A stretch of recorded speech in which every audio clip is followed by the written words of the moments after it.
Unit 5 quiz review for Math 2. Number 1, the bottom of a 13-foot straight ladder is set onto the ground 5 feet away from the wall. When the top of the ladder is leaned against the wall, what is the distance above the ground it will reach? Remember that one of your best problem-solving strategies is to draw a picture. So we have a ladder, it's set on the ground away from a wall, and the ladder is leaned against the wall. So here's your ladder. Here's your wall. The ladder is 13 feet and it's 5 feet away from the wall. What is the distance above the ground it will reach? So we want to know this height. We are not going to use SOHCAHTOA because we don't have any angles. You use SOHCAHTOA when you have sides and angles. We're actually going to use the Pythagorean theorem, which you can use with right angles. So Pythagorean theorem is a squared plus b squared equals c squared. Your hypotenuse, which is the diagonal, your hypotenuse is always c. Your hypotenuse is always c, and it doesn't matter which one of these is a and b. So we'll say x squared plus 5 squared equals 13 squared. You could go ahead and square these. I like to just go ahead and move it over. So I'm going to do 13 squared minus 5 squared, which gives me 144. Still trying to figure out what x is, so I need to get rid of the square root. So I'm sorry, get rid of the square. So I square root both sides. And you would get x equals plus or minus 12, but since we're talking about a distance, your answer can only be positive 12. Number 2, how could I find angle A? How could I find angle A? Well, this one's multiple choice, cosine, sine, tangent. Let's just check each of the answers. So remember with SOHCAHTOA,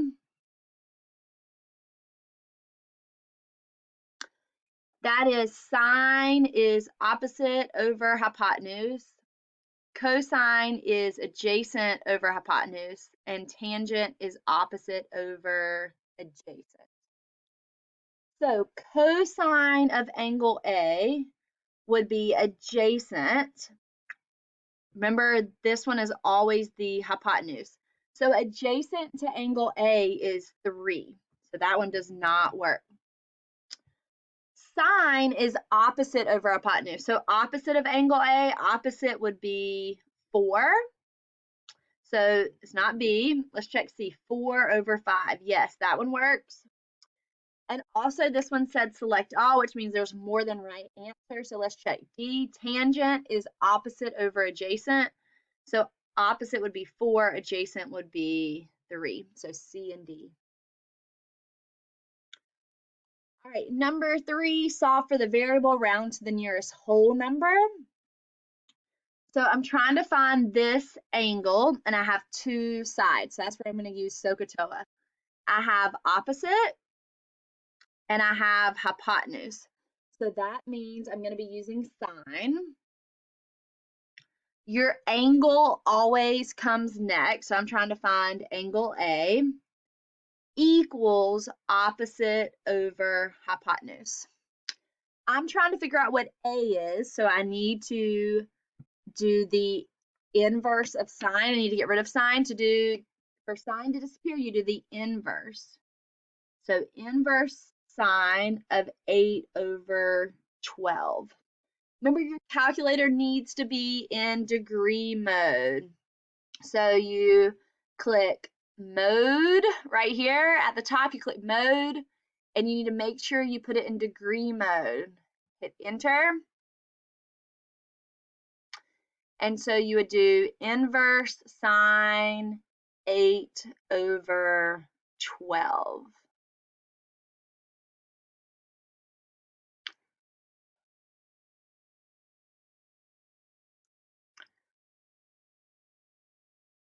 And so you get the answer to be 41.8, which rounds to 42 degrees.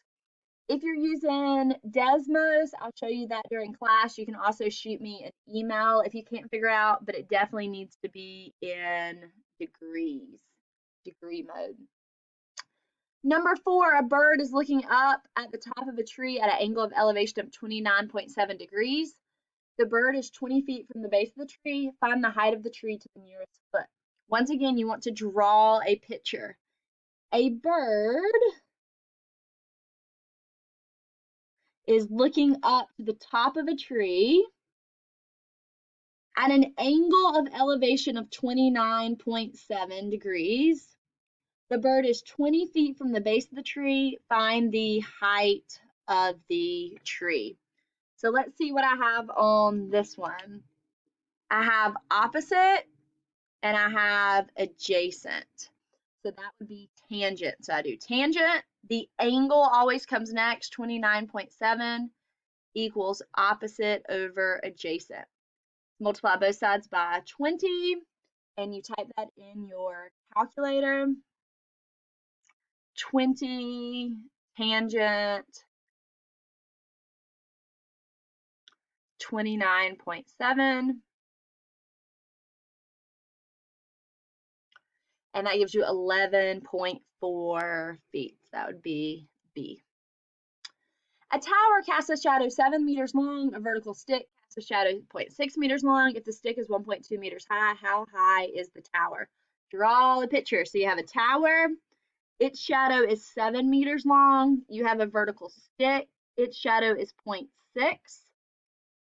The stick is 1.2 meters high. How high is the tower?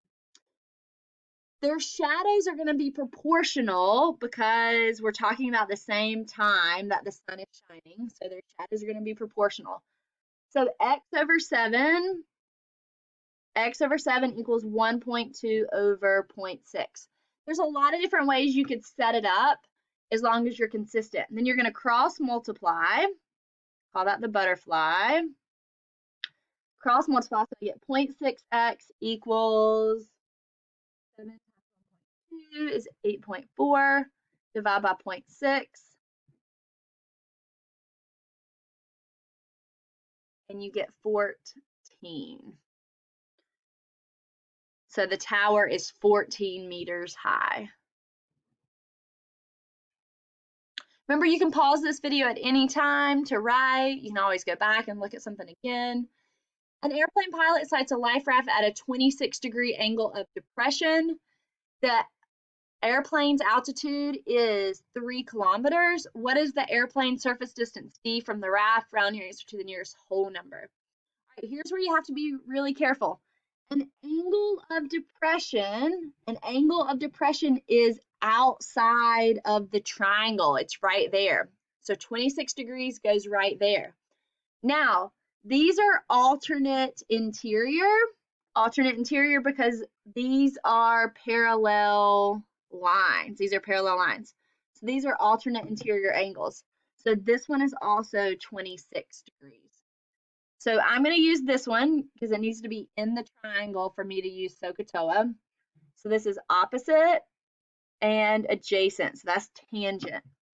Tangent, your angle always comes next, opposite over adjacent. All right, remember, if your variable is in the denominator, you multiply both sides by that. And then I'm going to divide by tangent 26. So 3 divided by tangent 26.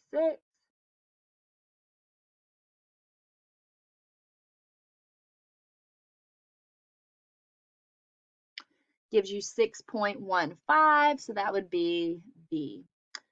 The right triangles shown below are similar. Which equation involving sine A is correct?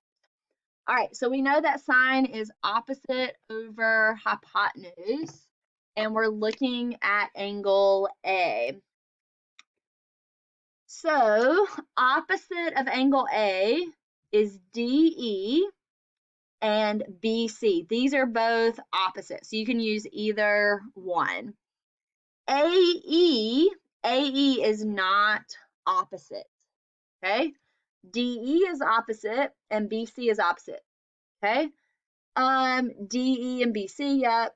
D, E, and B, C. Okay. Now let's check the denominators. The hypotenuse is across from the right angle. So this is a hypotenuse.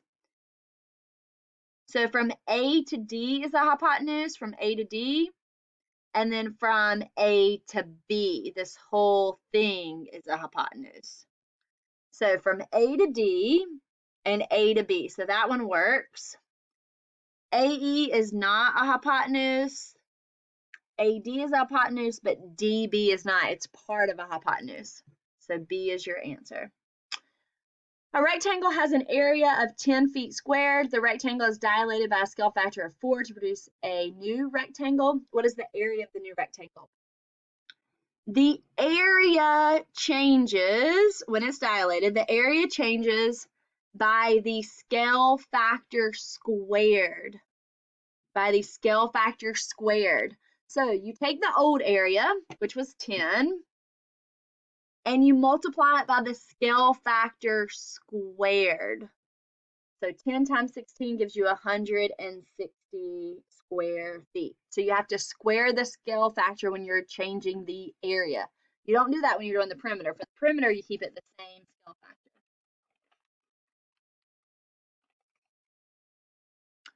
All right, write a real world problem that can be solved using the trigonometric ratio below. So sine 40 equals x over 50. Remember, that's always your angle. So that's 40 degrees. And then sine is opposite over hypotenuse. So when I draw my picture, 40 is here, opposite is here, and hypotenuse is here. So I'm just going to say that I'm flying a kite. You can make up all different scenarios. I am flying a kite at an angle of elevation of 40 degrees and a string length of 50 feet. And I'm running out of room. And my question would be, what is the height of the kite? All right, bunch of different right answers for that one. Triangles A, B, and C and X, Y, Z are similar. The lengths of the sides of the triangle ABC are 17, 23, and 10. The length of the smallest side of triangle XYZ is 85. What is the length of the longest side of triangle XYZ? So I have two triangles, A, B, C, and X, Y, Z. ABC is 17, 23, and 10. The smallest side of XYZ is 85. Well, it has to coincide with the smallest side of this one. So I have to put 85 here. What is the length of the longest side? Well, the longest side is here, which means the longest side of this one is there. I'm going to use a little x for that one. They are similar. Similar means to set up a proportion. I'm going to say 10 over 85 equals 23 over x. And cross multiply.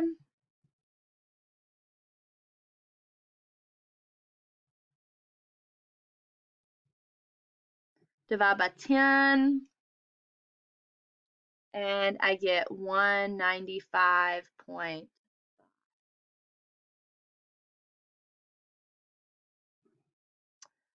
On the coordinate grid below, triangle TVW and triangle XYZ are shown. Which statement could be used to prove that triangle TVW is similar to triangle XYZ? So they are similar. So if they are similar, that means a dilation has happened. A dilation has happened. So it can't be C or D. It has to have a dilation. And our other choices are a reflection or a rotation. And it's not a reflection. It has been turned. A reflection is a flip. A rotation is a turn. So the answer is B. And I'm running out of time. I'll just go ahead and tell you that the right answer to this one is C. Since the triangles are similar, these angles are congruent to the